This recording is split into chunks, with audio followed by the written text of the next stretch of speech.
Los seres humanos siempre hemos temido a lo desconocido.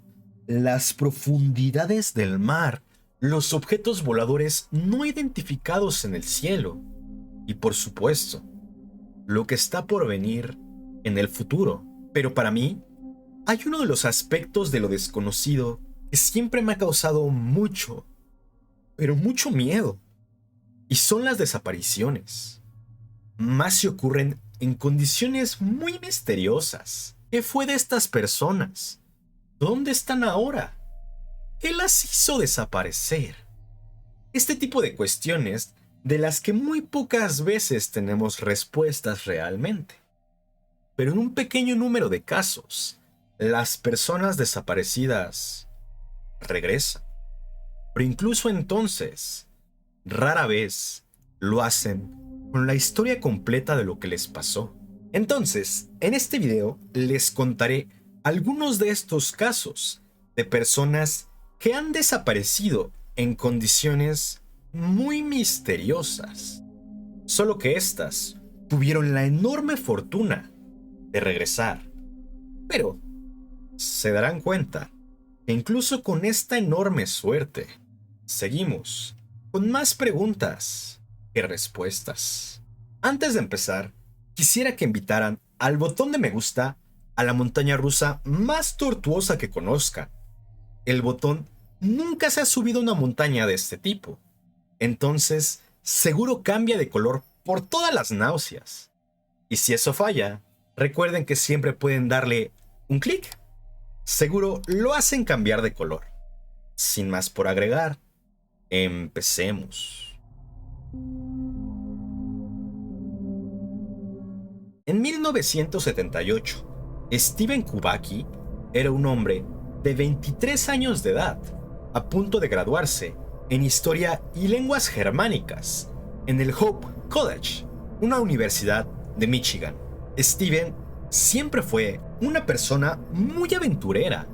Viajaba con frecuencia a escalar montañas, a explorar cuevas, ese tipo de cosas. Por lo que, el 20 de febrero de ese mismo año, Steven decidió que estaba pasando por demasiada presión. Lo último que quería era preocuparse por sus obligaciones escolares. Solamente quería estar tranquilo, desaparecer por un rato. Sí, decidió reencontrarse con la naturaleza en un viaje para esquiar. Al ser un fanático del aire libre que había recorrido gran parte del mundo por sus propios medios, cuando Steven le dijo a su familia que se iba a ir de viaje para esquiar, realmente a ellos no les pareció para nada fuera de lo normal, especialmente porque a diferencia de en otras ocasiones, Steven nada más se iría por 1 o 2 días. Además, ellos sabían que el joven era una persona muy dedicada.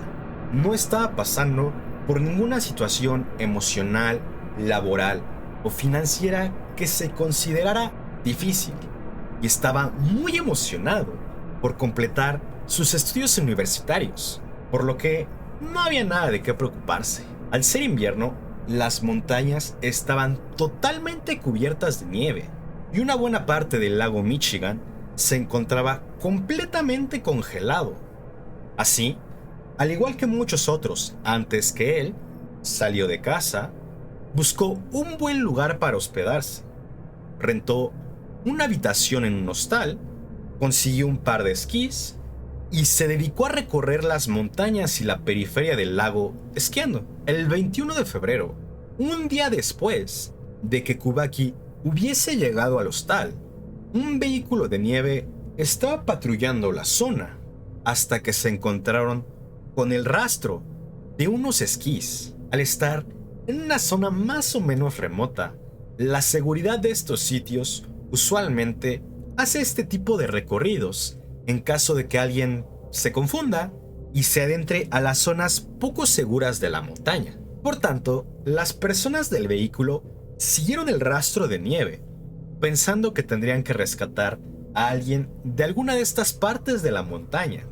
Pero para su sorpresa, los rastros no se dirigían hacia arriba, hacia el peñasco. No, sino que iban hacia abajo, hacia el lago congelado. Tras algunos minutos siguiendo las marcas, se toparon con una mochila llena de planos, provisiones de supervivencia y demás pertenencias, así como una identificación, la de Steven Kubacki. A escasos metros de la mochila había un agujero en el hielo que daba a las profundidades del lago congelado. Se inició una misión de búsqueda alrededor de la zona. Se pegaron anuncios en el hostal y en las comunidades cercanas, pero no se encontró nada. Así, la única conclusión lógica era que el estudiante había caído en el agujero y había perecido inmediatamente por la hipotermia antes de hundirse a sus profundidades. Curiosamente, la región en donde se encontraron sus pertenencias formaba parte del Triángulo del lago Michigan, un espacio más o menos similar al Triángulo de las Bermudas, donde, con relativa frecuencia, ocurren eventos y desapariciones extrañas. Pero la gran mayoría de la gente simplemente creyó la explicación lógica de que el joven había muerto ahogado. Pasaron los meses, su familia terminó haciendo los servicios funerarios y con todo el dolor de su corazón tuvieron que aceptar que tenían que seguir con su vida.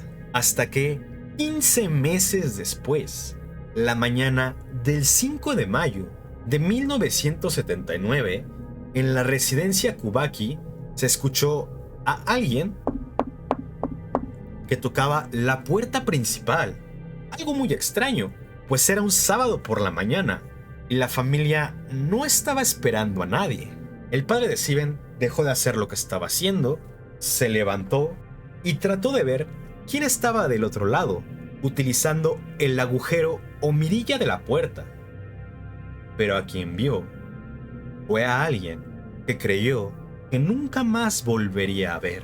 Era Steven, en carne y hueso, igual o incluso más confundido que su padre, pero sin duda alguna, era él. Según el joven, lo último que recuerda del viaje era sentir muchísimo frío y miedo a la congelante oscuridad, antes de aparecer de la nada en un campo de maíz, en una comunidad rural en Pittsfield, Massachusetts, a más de 1000 kilómetros de distancia de donde estaba esquiando. Tenía ropas extrañas, aparentemente de un maratón en Wisconsin, un lugar que él no recuerda haber visitado.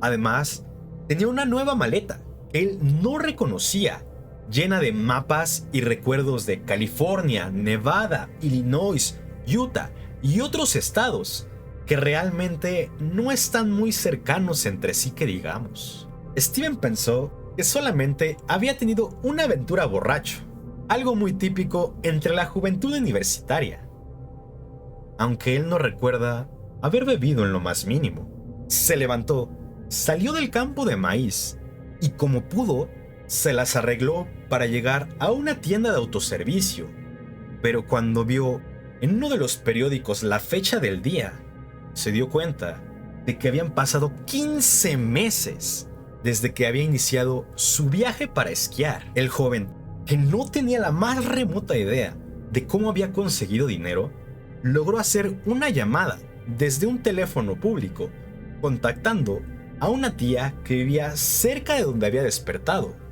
y fue ella quien le consiguió un viaje de regreso a la casa de sus padres. Han surgido muchas teorías al respecto, siendo la más popular la de aquellos que creen que el estudiante universitario tuvo algún tipo de episodio psicótico que lo terminó llevando al otro lado del país. Como se imaginarán, la prensa intentó entrevistar a Kubacki un gran número de veces, pero usualmente prefería ignorarlos.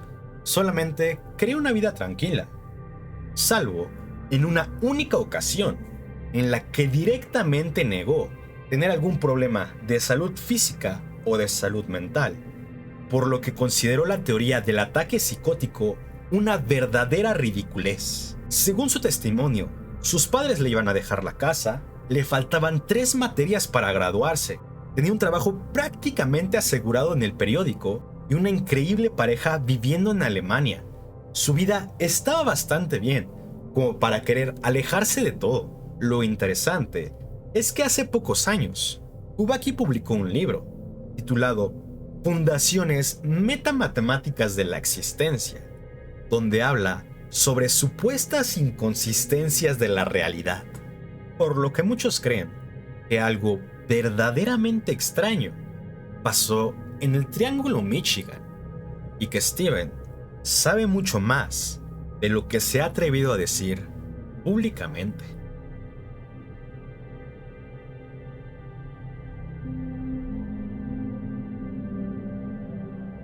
En agosto del 2008, Hannah Opp era una joven extremadamente sociable, de 23 años de edad.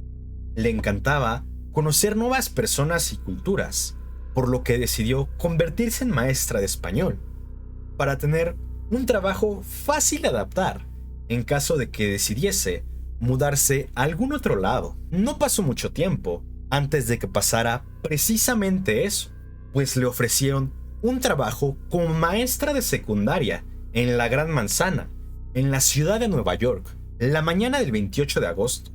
Poco antes de iniciar su nuevo empleo como profesora, Hannah salió a correr para bajar un poco los nervios del primer día. Como no esperaba tardar demasiado, la maestra solo salió con su ropa deportiva y unos audífonos, dejando en casa su celular, cartera y demás objetos de valor. Se dieron las 8 a.m. Los estudiantes entraron al aula y comenzaron a esperar a que llegara su profesora. Y esperaron, y esperaron, y esperaron. Pero Hannah nunca llegó.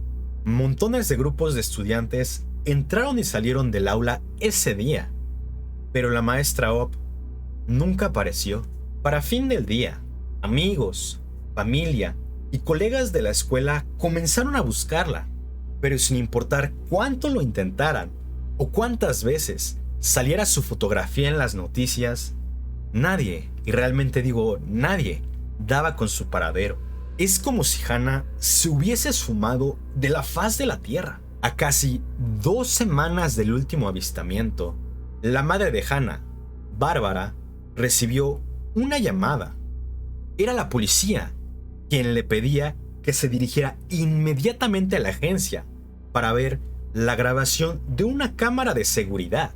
Aparentemente, una mujer con una descripción compatible con la de Hannah había entrado a una tienda de Apple en el centro de la ciudad.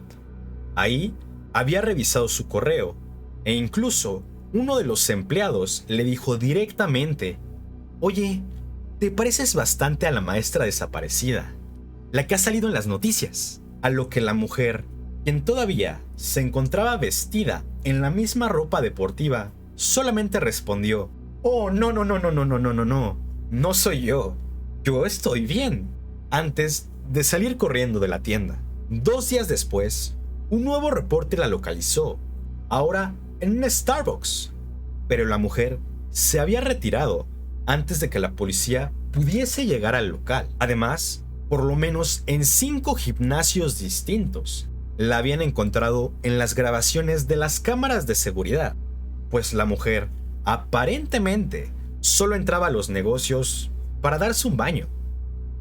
Pero todas las veces, antes de que alguien pudiese hacer algo, la mujer volvía a desaparecer, como si la misma ciudad la hubiese escupido solo por unos minutos, antes de volvérsela a tragar, sin dejar rastro alguno. ¿Acaso la mujer había planificado su propia desaparición?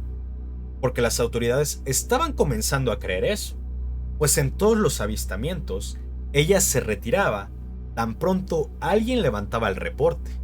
Pues digamos que eventualmente sí se obtuvieron respuestas, pero no eran lo que nadie hubiese esperado. A 20 días de su desaparición, el capitán de un ferry estaba observando a lo lejos la Estatua de la Libertad, cuando vio en el mar el cuerpo de una mujer flotando boca abajo. Así es, era Hannah, a escasos segundos de ahogarse. Pero cuando los pasajeros y la tripulación del ferry lograron sacarla del agua, Hannah todavía estaba viva.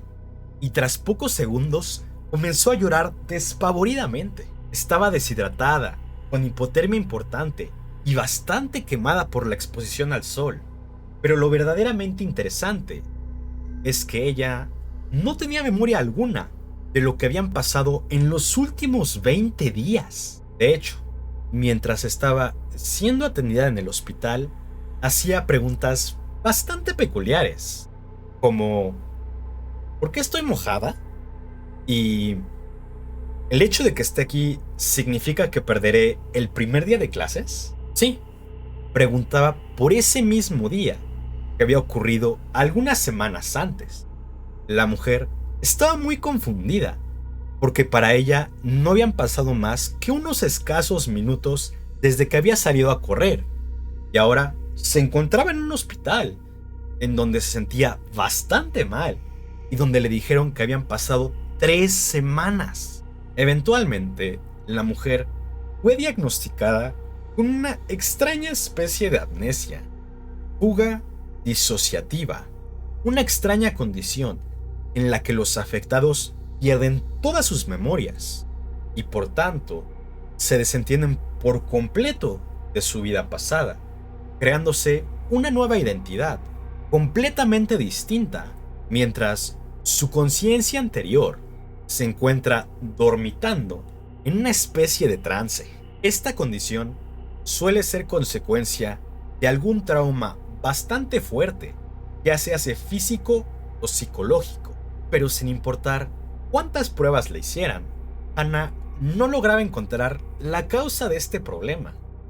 Incluso trataron de replicar el estado de trance mediante hipnosis, pero no, nada, ni un trauma oculto ni algún recuerdo de esos últimos 20 días. Lo más cercano a una situación difícil por lo que había pasado la mujer fue cuando su padre, quien era un ministro religioso, descubrió que a Hannah le gustaban las mujeres, pero aún así ambos tenían una relación bastante saludable, en donde se visitaban o por lo menos se llamaban con bastante frecuencia. Hannah pasó los siguientes meses en terapia, a ver si de pura casualidad lograban encontrar algo, pero tampoco fue el caso. Lo único mínimamente importante que se llegó a encontrar fue que al despertar, la chica tenía esta extraña sensación de haber vagado sin algún destino, pero salvo eso, nunca se encontró alguna causa o algún desencadenante, por lo que la joven tuvo que aprender a vivir sin pensar demasiado en este extraño evento de su pasado. Pasaron los años, la mujer seguía trabajando como profesora, hasta que en el 2013 decidió que necesitaba un cambio, por lo que tomó un nuevo empleo como maestra de español, esta vez en otro estado, Maryland. Una vez más, la mañana del primer día de clases pasó algo extraño. Bárbara, la madre, recibió una nueva llamada de la policía. Su hija no se había presentado a trabajar, pero esta vez sus pertenencias fueron encontradas afuera de su casa, cerca de un bosque cercano, a lo largo de un camino bastante transitado por quienes disfrutan correr por las mañanas. Aparentemente, Hannah no había dormido en su casa la noche anterior, y nadie había tenido contacto con ella durante 24 horas antes de su desaparición. Sin embargo, la noche siguiente, Bárbara recibió una llamada de un número desconocido. La persona al otro lado de la línea solamente soltó un suspiro y dijo: «Mamá, creo que volvió a ocurrir».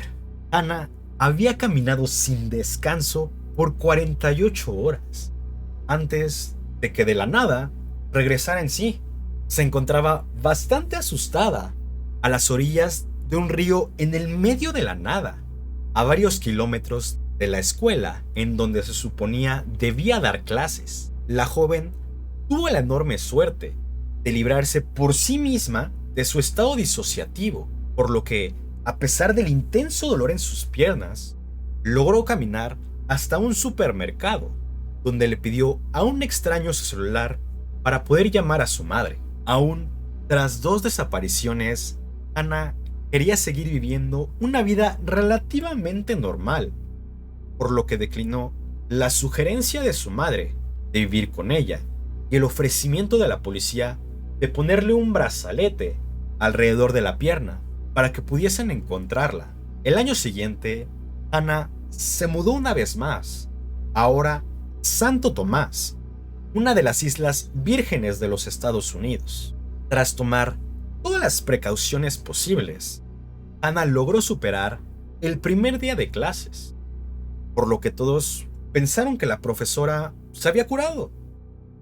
Pero todo cambió algunos años después, cuando a principios del 2017, una vez más, a pocos días del comienzo de un nuevo ciclo escolar, el huracán Irma se encontrara en trayectoria para devastar la isla. Su familia le suplicó que regresara a casa, al menos mientras las cosas se tranquilizaban un poco, pero ella no estaba dispuesta a abandonar su nuevo hogar. El asalto del huracán sobre la isla fue bastante intenso y se esperaba que solo fuera el primero de varios. Aún así, Hannah decidió quedarse en el lugar donde estaba su corazón ahora, hasta que, el 14 de septiembre, la mujer salió de su casa por la mañana y no regresó. Esa mañana de septiembre fue la última vez que alguien vio a Hannah antes de desaparecer por tercera ocasión. Se inició una nueva búsqueda. Su auto fue encontrado en el estacionamiento de una de las numerosas playas de la isla y sus sandalias, llaves y documentos personales se encontraron a unos pocos metros, dispersos entre la arena, pero nunca se encontró rastro alguno de ella. Tan pronto un nuevo huracán, María, se acercó a la isla, se tuvieron que detener todos los esfuerzos de búsqueda, por seguridad. Y lamentablemente, desde entonces, nadie ha sabido nada de Hannah. Algunos creen que Hannah sigue en su estado disociativo, tal vez perdida entre las zonas poco exploradas de la isla. Tal vez tomó un bote y ahora se encuentra en alguna de las otras islas cercanas. O incluso hay quienes creen que cruzó la frontera a algún otro país. Sin embargo, lo más seguro es que la mujer haya tenido un trágico final, especialmente si relacionamos algunas de las constantes de sus desapariciones anteriores. Las 3 veces que terminó desapareciendo fueron a principios de un nuevo ciclo escolar. En 2 de las 3 veces fue encontrada en las proximidades de un cuerpo de agua, ya sea en el mar o en un río, y al menos durante una de estas estuvo a escasos segundos de ahogarse, por lo que uno puede suponer que una vez más, Hannah se dirigió a un cuerpo de agua en su estado de trance, solo que esta vez no logró despertar a tiempo.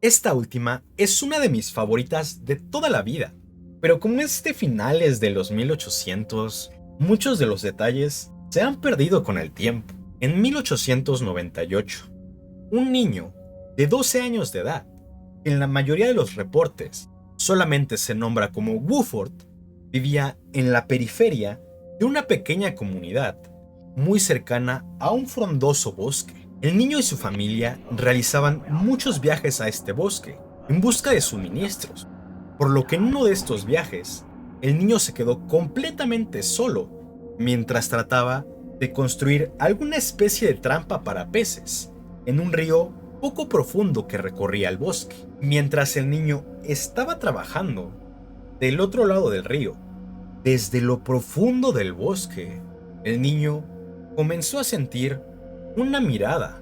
Entonces se volteó para enfrentar lo que sea que lo estaba observando, y lo que se encontró fue un hombre bastante larguirucho, bien vestido, que el niño solamente describió como normal.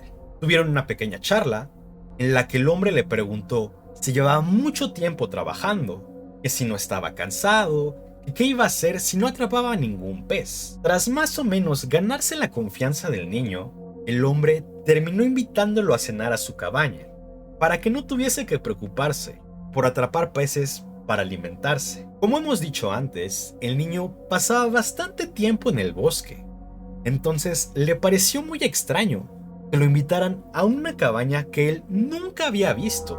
Especialmente, se trataba de una persona que nunca había conocido en el mercado o en la plaza principal de su pequeña comunidad.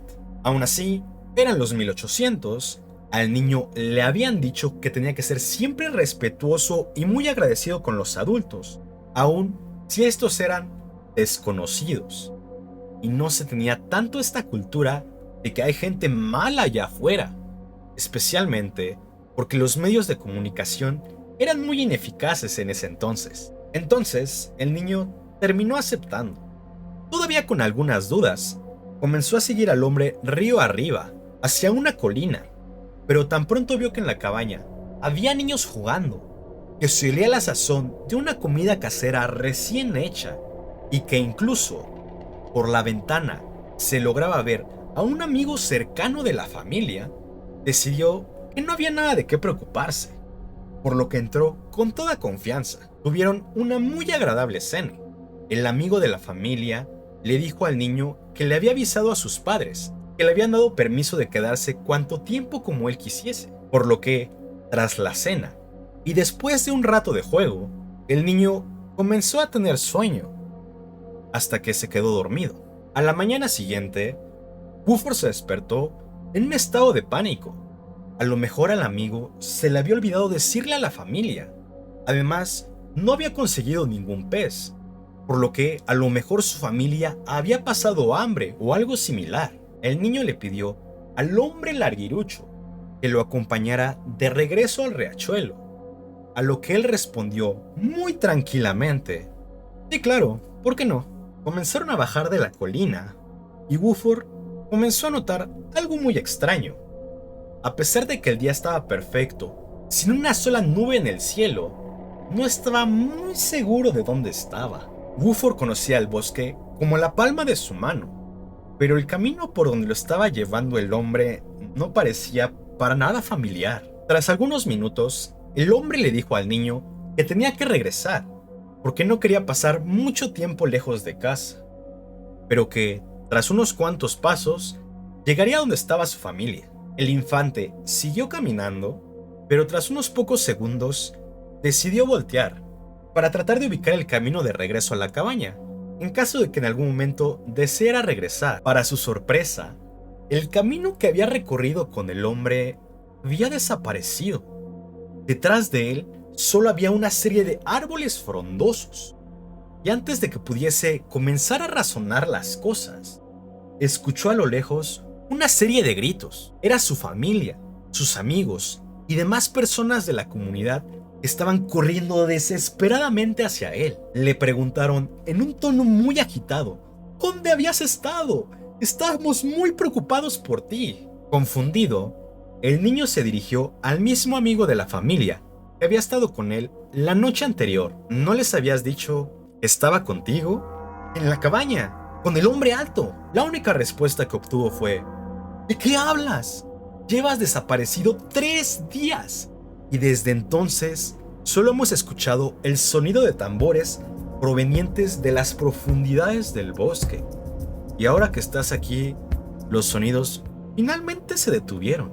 Como les dije, esta es una historia muy vieja, pero realmente fue documentada en el Reporte Americano de Etnología de 1897 y 1998. Sin embargo, gran parte del reporte es contenido perdido, y el testimonio de un niño de 12 años no es el más verídico de todos. Aún así, decidí compartir esta historia con ustedes, porque realmente es una de mis favoritas. Sin embargo, es menos creíble que las otras dos. Pero bueno, eso sería todo por este video.